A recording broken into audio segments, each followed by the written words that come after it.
What's up, people? Just a quick run through of the notes on our new language topic in stage 7. That's the perfect tense continued, and really, it's mostly what we've seen before. We're just incorporating new letters in to identify the perfect tense this time around. So, as I say here, last stage we saw the verb forms with the letter V before it and errant are in the perfect tense. So again, it was pretty much just the letter V here. BA was or were with the imperfect. V is ED with the perfect. So this stage, we're really focusing on other letters that will identify the perfect tense. Remember, for statistics that I just sort of made up for this purpose, I said about 50% of the verbs we'll see will have the letter V. So that's a good thing.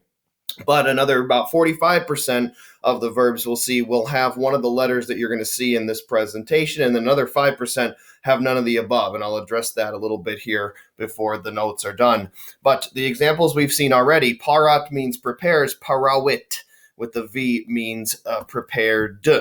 These verb forms are usually translated, as I said, past tense or ed, sometimes did. So, for example, parawit means he, she, or it prepared.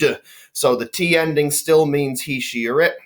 But the V makes it prepared. Another example here, nekawerunt, right? Nekat means killed. With the V, it becomes killed. And remember, it's always going to be ERU before the NT in the perfect tense. More on that in a minute.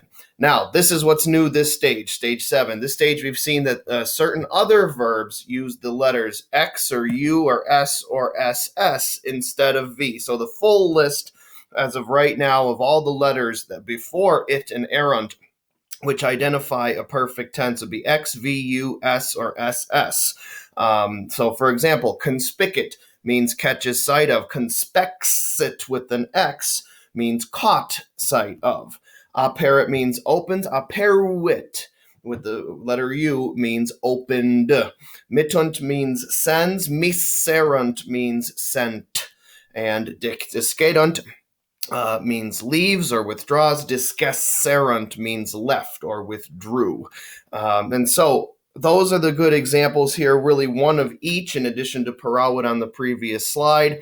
But I should give you the little note here. A small set of verbs don't use any of these letters. So again, about 50% use V, about 45% use these new letters in stage 7, and like 5% of words, what we're going to see, will not use any of the above. For example, everyone's favorite verb, facit, means makes or does. Fecit, notice how it's changed to an E here, means made or did.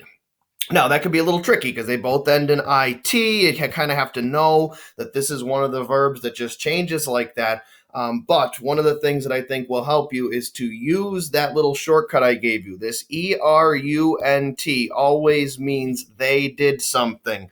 Third person, plural, and perfect. Miserunt means they sent. Discesserunt means they left. If you were to see fecerunt, it would mean they did or they made. So for this little 5%, shortcuts like this one and another one we're going to learn much later in the year and that we're reviewing in Latin 2 in stage 16 now, will help you with that small 5%. So there's really a small only section of verbs which will not be identifiable by one of these letters or a shortcut ending like errant.